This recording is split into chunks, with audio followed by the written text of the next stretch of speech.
Hi, welcome to the presentation on skills-based approach in higher education. Skills-based approach is a methodology centered on the development of a skill set throughout a lifetime. This includes education, higher education, and a career. I'm going to talk about some of the reasons why we should be thinking in skills in higher education, including micro-credentials, competency-based learning, and exponential learning. I find it interesting how we respond to lists of high-demand skills in major publications. Some of the skills are technical skills like data analytics, statistical analysis, user interface design, and some are transferable such as adaptability, social perceptiveness, and new media literacy. I think we should be targeting these skills directly as opposing to assume they get picked up in a degree, and include experiential learning where students practice the application of the skills. If you're teaching critical thinking, let the students know when and how they are using the methods and applications behind the skill. This is what skills-based approach is all about. Students create a personalized list, constantly cycle through the 4 stages each semester and track all their learning. If there is a top skill for undergraduate education, it's critical thinking.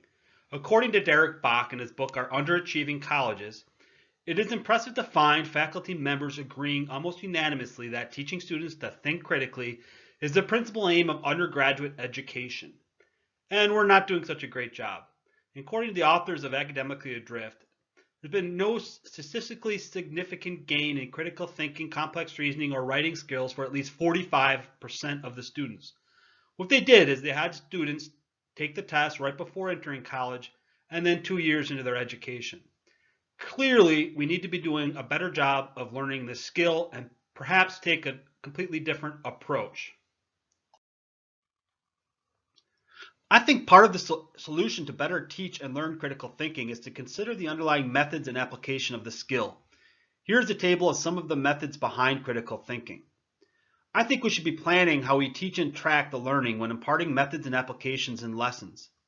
Students may start to think when they are drawing inferences, making logical deduction, and questioning perceptions.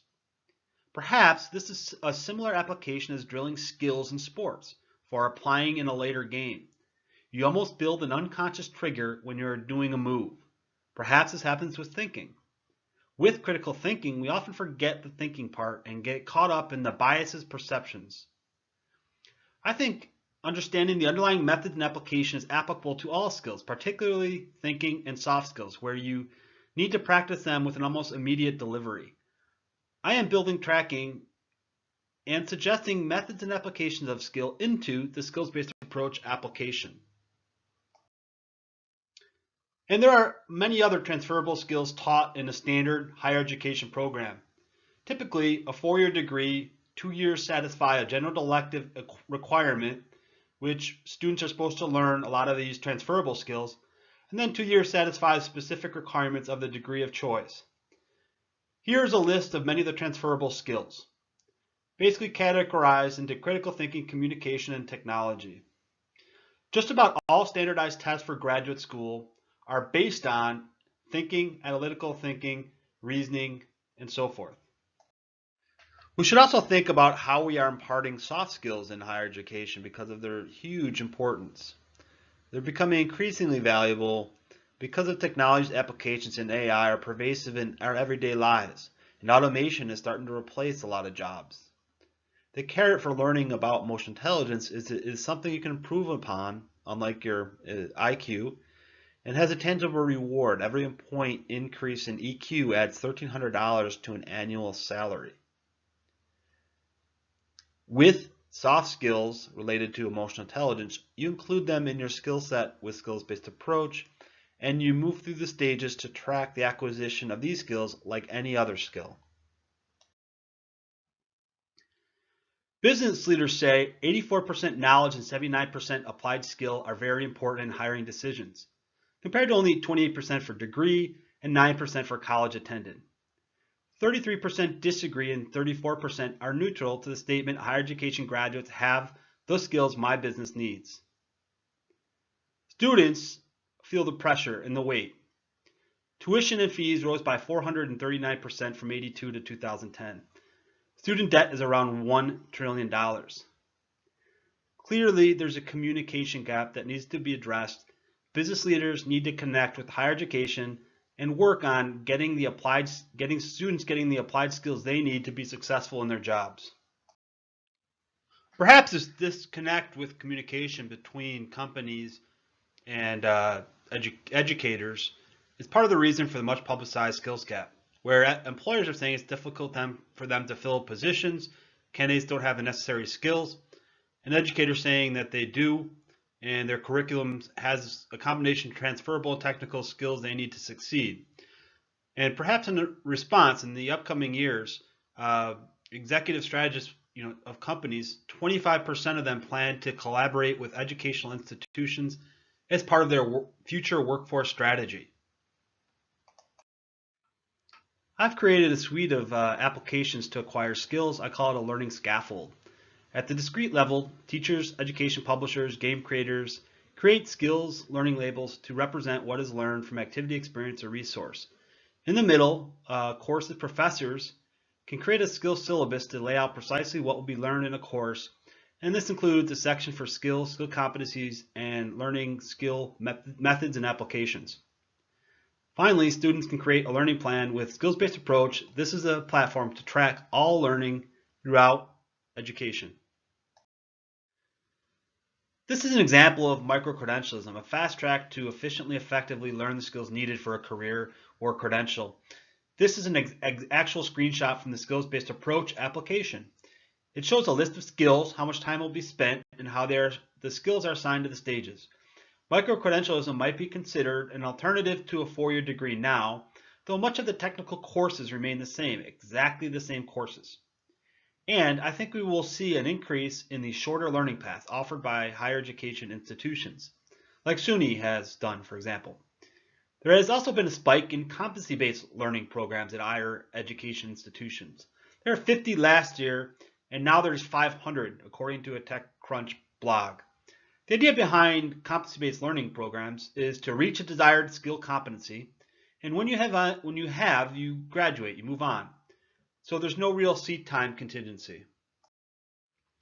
And here, continuing on from the example of a student interested in becoming an accountant in a year through a micro-credential path, this is another screenshot of the skills-based approach, and this is a portion of the table for the assignment of all the different tasks to skills and to the related stages. You can see that a student can assign courses, books, and MOOCs in the learning process, and then take assessments, assign a mentor, have goals, present the results on personal website and LinkedIn, and finally get a certification, endorsements in the validation stage. This is each task is a link, so you click on it and you can get more information. It's also very mobile friendly. You can collapse it into a single list. This is a very useful application for micro-credential paths. This shows how skills-based approach can be applied to many of the new learning themes. I'd like to point out a few of them. First, experiential learning. This is about practicing and applying skills and experiences. Planning activities and projects with expected learning outcomes become ideal. Best way to learn. And with new technologies like virtual reality and games, this is going to be easier to accomplish with larger audiences. Second, micro-credential and competency-based learning are going to gain more acceptance in higher education.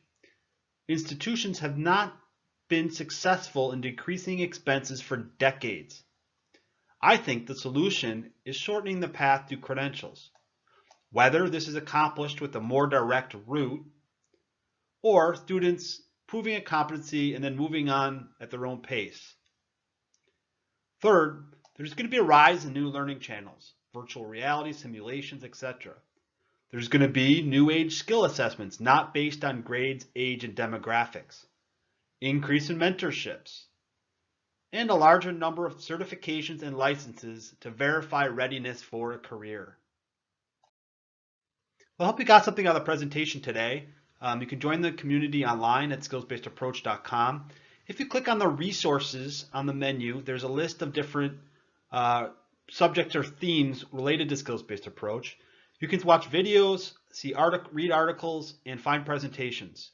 You can join the skills-based approach community at www.skillsculture.com. And there's other, as I talked about the learning scaffold, you can also create skills syllabus for free at skillssyllabi.com or create a skills label at skillslabel.com. Follow the discussion also on Twitter with the Skills Approach handle and on Facebook at Skills Based Approach. Thank you.